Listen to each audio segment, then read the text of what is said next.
So guys আসসালামু আলাইকুম, আশা করি সবাই ভালো আছো। তো দেখতে আছে হাতে ক্যামেরা, পিছনে আমার ফ্রেন্ড, আর ওই হলো লাকুটিয়া জমিদার বাড়ি। এ হলো আমার ফ্রেন্ড। কেমন আছো তুমি? এই তো একটু হাই দিয়ে দাও সবাই। হ্যালো, গরমের অবস্থা হ্যাঁ, খারাপ।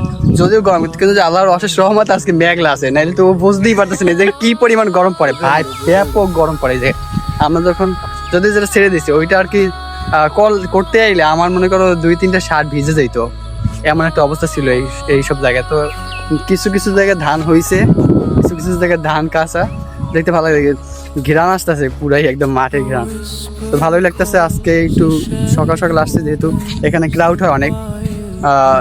জমিদার বাড়িতে এসে সবাই আঁকা বাঁকা করে, তো এই জন্য তাড়াতাড়ি আসছি। তো সকাল সকাল ভিউটা ভালোই লাগে। এই যে দেখতে পাইতেছো আশেপাশের ভিউ তোমাদের হয়তো ভালো লাগতেছে। আমার ফ্রেন্ড আছে পুরাই অমাইক জোস, নারীদের ক্রাশ। আমি আমি আমি বলি, আমি দোয়া করি যে নারীদের ক্রাশ না হয়ে আমার ভাবির ক্রাশ হোক, যারা ও বিয়ে করবে হালাল পন্থায়।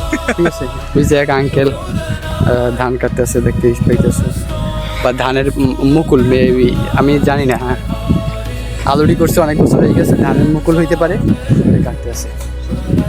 হ্যাঁ হ্যাঁ। সামনে সো গাইস, আজকের মতন এই পর্যন্তই। টাটা, হ্যাভ ফান, আল্লাহ হাফেজ।